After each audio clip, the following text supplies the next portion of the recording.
Welcome back to another episode of Cool Places Across America with See You Now.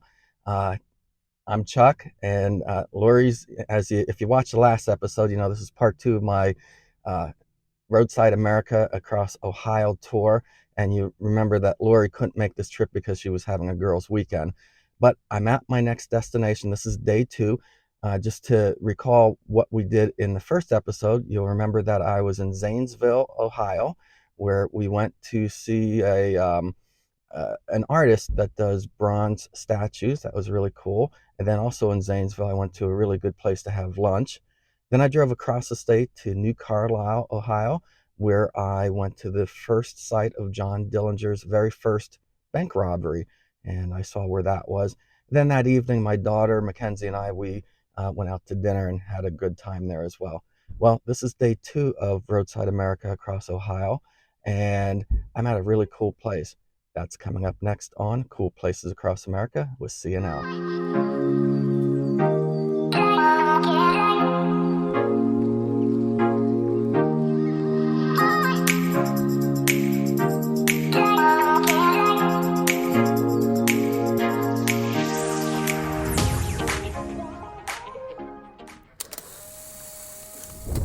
Okay, well, welcome back. And I'm going to turn around so you can see exactly where I'm at. This is a really cool place. I am at the National Museum of the United States Air Force. This is at Wright-Patterson Air Force Base near Dayton, Ohio.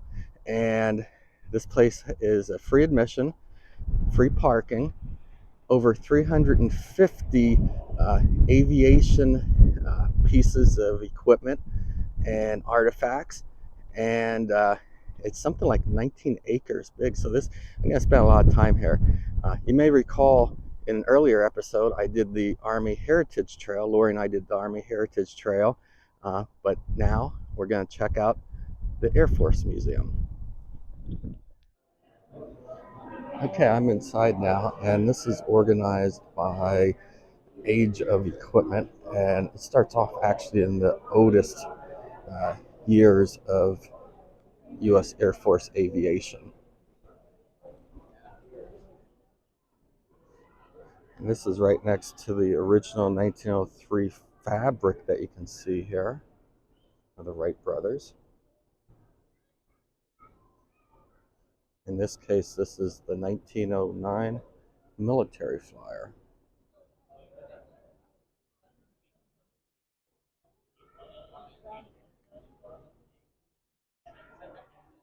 Now, this place is certainly very cool, and can you imagine looking at those World War I planes, flying in them, and how cold they must have been, and how dangerous it must have been.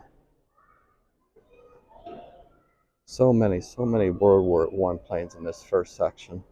It's just unbelievable. You could probably spend an hour in each section. Like I said, there's 19 acres of these displays, and it's all free. Man, check out this old plane. This propeller on the side, machine guns up front with two people. Engine. This is the Caproni CA-36. All these planes have a story to tell. That last plane was flown by an Italian. Like I said, this first section, Wright Brothers, World War I, such history. I'm so glad I found this Roadside America app. Nailed it on this one. Before I get to the next part, please don't forget to subscribe to this channel and like this video. Okay, and now I'm kind of coming out of post World War I. Actually, I'm in post World War I. Some different scenes here. I'm guessing this is kind of in the 1920s into the 1930s. So once you get into the 1930 era, then you start talking about the flying fortresses, just prior to World War II.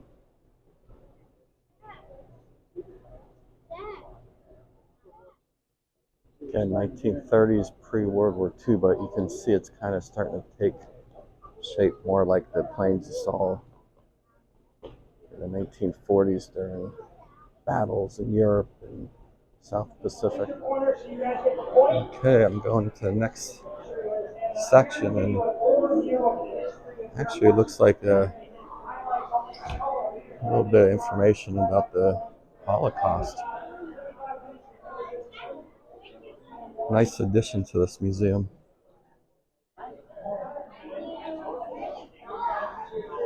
Some of the sweet jackets from World War II.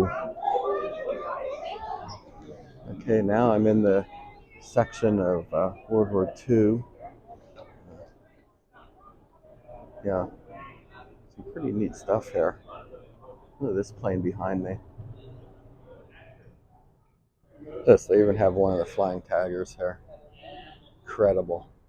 Incredible history. Check this out. There's a display of a B-25B loading bombs. This is cool for World War II history buffs. This was the plane used during Doolittle's raids. Check this out. More Doolittle history, their goblet identification chart. Jimmy Doolittle.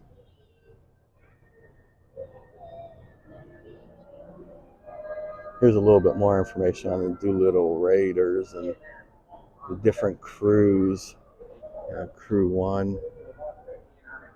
Of course, that was Jimmy Doolittle's, and this is a tribute to all these crews that were so brave on that day, that raid over Tokyo, flying these B-52Bs off an aircraft carrier, knowing they didn't have enough gas to come back. And check this out here. There's a Japanese Zero. Boy, how many of those were shot out of the air?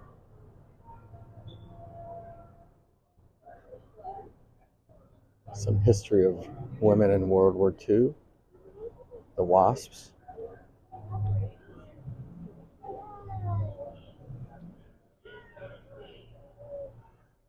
Yeah, let's not forget about the Tuskegee Airmen and the courageous acts during World War II that they performed. Check this out behind me. It's a Liberator. How neat is that? Check this out. The Memphis Belle. Wow. Talk about a legendary plane. Right here at the National Museum of the U.S. Air Force. And here's every crew member of the Memphis Belle, a little bit of their history, some of their patches, uniforms. There's the navigator, waist gunner Scott Miller. Boy, these are the guys who were so brave and helped win World War II. I could spend all day here, especially in this World War II section. You know, if you haven't figured out from watching my shows, you know, I'm just a World War II buff, and yeah. I mean, check this out. I mean, the gunner underneath the plane, incredible. How courageous. So I should mention that this place opens up at 9 o'clock. I've been here for about an hour, and I haven't even gotten through the first two areas of these 19 acres. Uh, this is a good stop. If you're traveling through the Dayton area, highly recommend this place. Highly recommend this place. Look what I just discovered in this museum. A whole section dedicated to D-Day, Operation Overlord, the Great Crusade, June 6, 1944, the planes that dropped the paratroopers. There's even a display about the pilots who were shot down and captured by the Germans and the prison camps that they went to. Some of the artifacts that they had.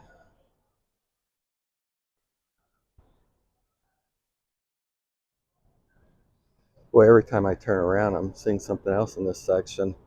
But if I'm going to get to my next stop on this tour, I better keep moving here. I better get to the next section of this museum. Well, here's a very historic, very historic box car.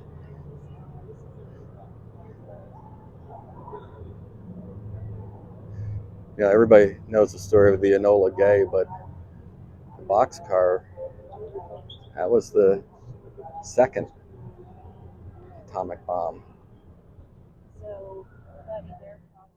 You know, a few years ago, I was at historic Wendover Air Force Base, and this is where that's where that plane trained with the Enola Gay before they both dropped the atomic bombs.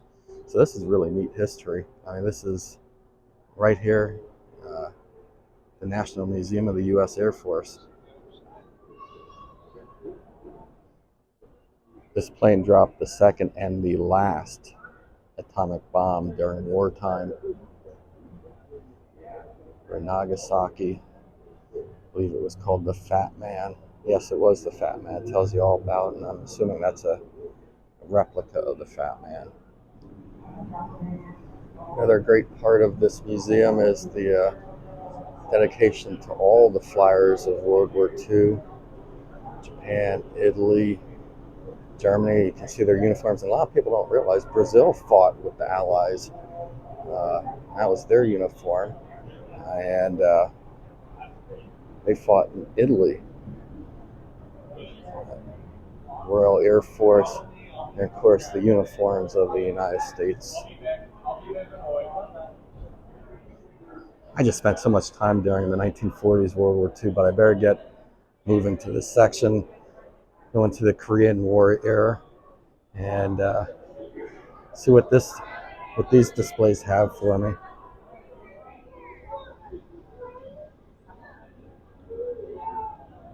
That looks like it could be fun if you're young.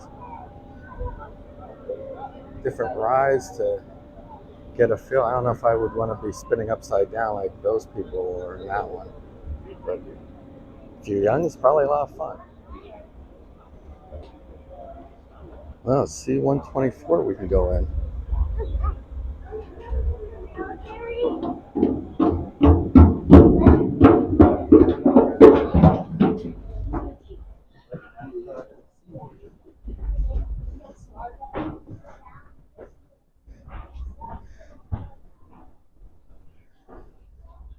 How neat is this? Actually get to walk into one of these planes and, you know, look where people had to sit. I mean, look, if you're traveling in one of these, incredible. Now I'm in the Korean War era, 1950, 1953. Bunch of neat planes. Let's go check them out.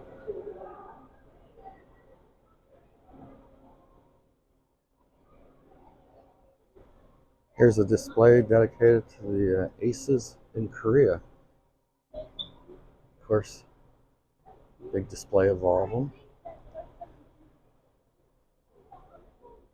Now I'm here on a Saturday morning. I got here pretty much so when they opened up, and I can tell you that there's a lot of people here. Um, Definitely in the first two sections, especially during World War II and and in the Wright Brothers area. They're the first two that you come into. Here in the Korean War, not as many people, maybe they haven't filtered back this far so quickly, but there's a lot here to see and do. Incredible.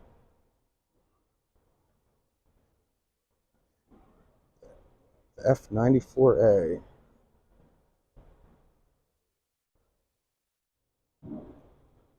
Look at this, a MiG.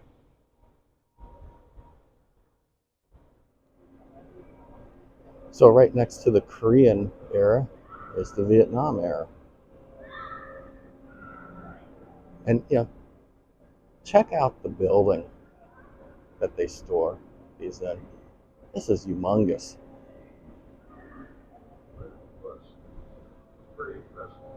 This first spot that I ran into during the Vietnam War era talks about the final flights.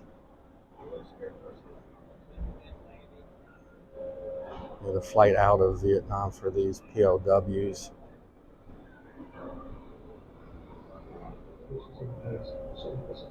This might be painful for some people, but well, you can see the what the POWs had to wear in Vietnam, and what the North Vietnamese Guard uniforms look like, then what the airmen were issued on their return home. Imagine the excitement of those families, when their father, when their husband, when their brother, when their son came home from a POW camp in Vietnam. Here's a display of a crew getting a thumbs up. I guess they're getting ready to depart. Look at the weapons that they're loaded with. Some more of the weapons on that same plane.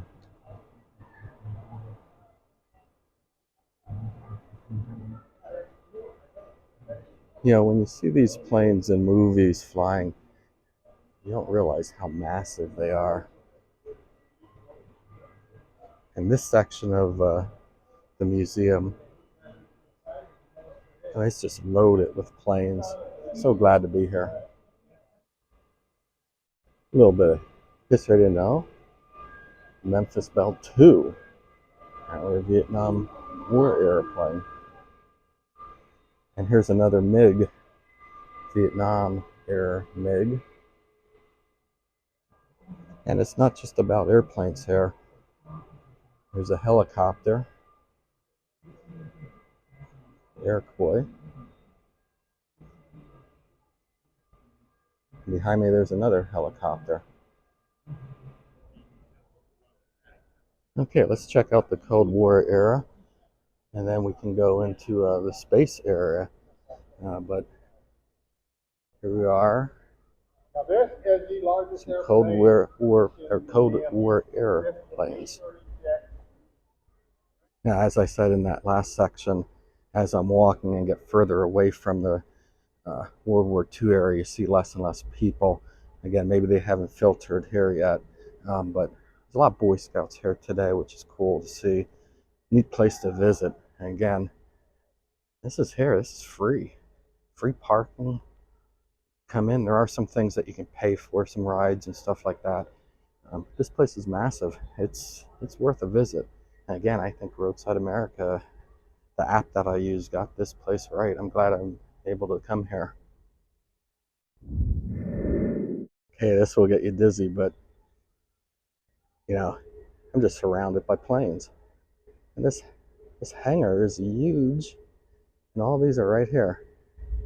This is the Cold War era. Hope that didn't get you dizzy. I enjoyed it.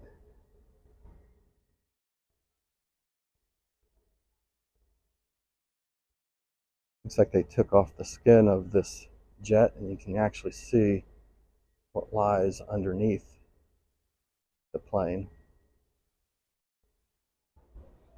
Okay, let's walk into the space gallery. Assuming this is all modern day stuff. I should point out that they also have a cafe up above this one.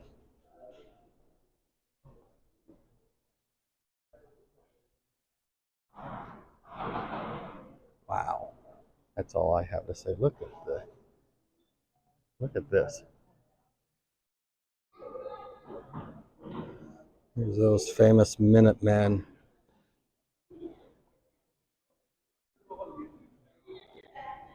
Let's see if I can get you dizzy again. Oh, another really neat hall here at the National Museum of the United States Air Force. Just to point out where I came in here and I went over to here the early years and over to World War II. And I came up here into Korea and Vietnam and over to the Cold War. Now I'm in the missile gallery and I'm going to go up into this next space era. Walking into the hall full of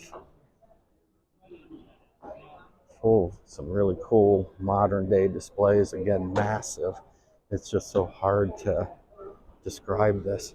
Look, here's one you can walk through. Look at this, you get to walk into a space shuttle. I mean, how cool is this going to be?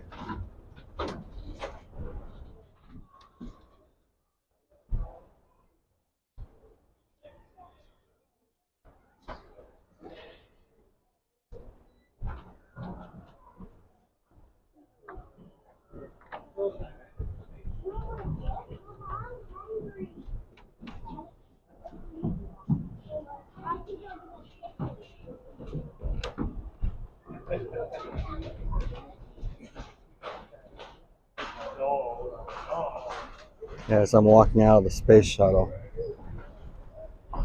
you just see that you're greeted by these massive other airplanes. And there's a spacesuit mobility unit. You come here and see what one looks like. Right. I'm probably not doing justice for this museum because there's just so much to see here.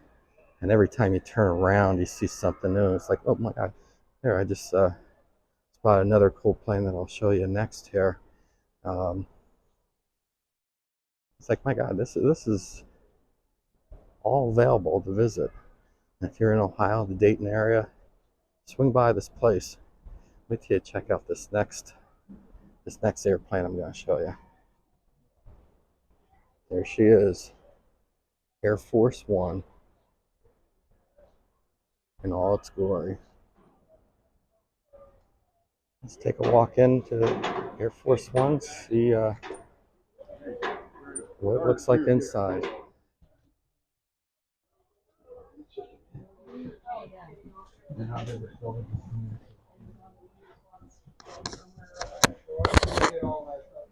Oh, she said thank you. She seemed really pleased that I got a. Boy, this is tight. You gotta really squeeze through this one to make it all the way through. Really tight. You can change stuff out real easy. Yeah. Where nowadays, it's like a computer engineer.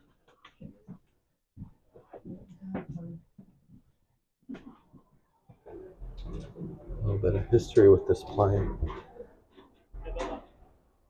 Okay, I didn't realize it when I walked into this plane, but this is the plane that carried JFK's body back after he was assassinated. The plane has a history of carrying a total of 8 presidents up through Kennedy through Clinton. Also carried Kennedy over to Germany, where he declared Ich bin ein Berliner. Just an incredible amount of history, and it's an exhibit that you get to walk through. And this part of the museum dedicated to Gulf War, global war of terrorism, and certainly modern day events.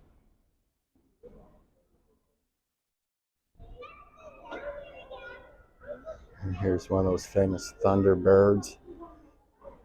You probably can't see this, but it's parked right next to a stealth, the underbelly of a stealth.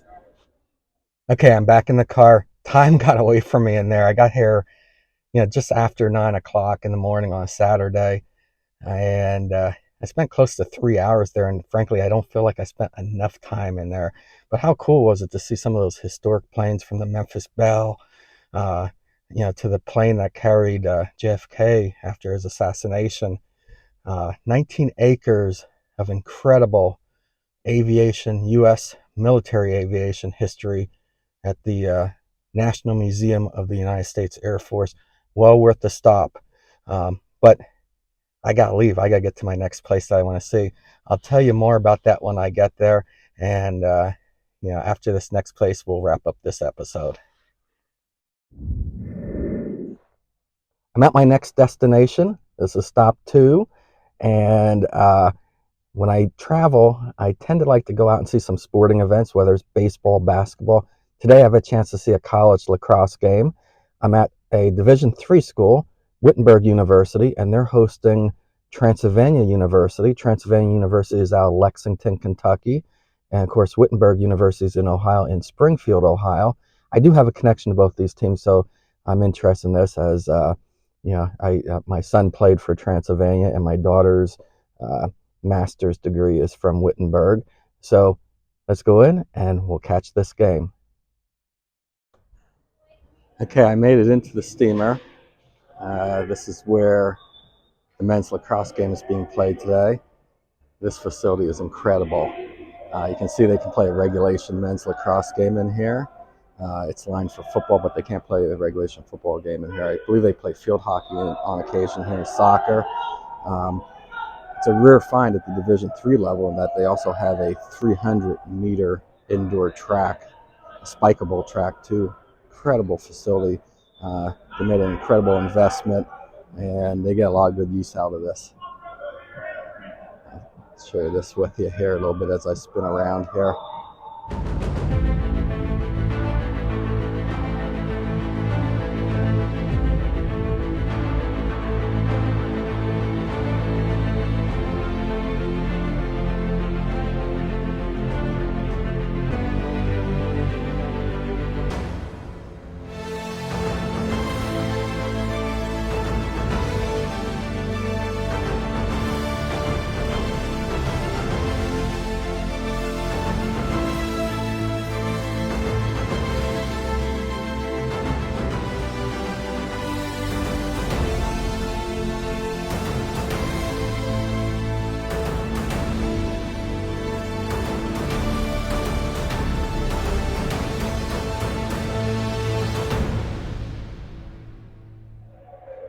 Okay, well, there you have it.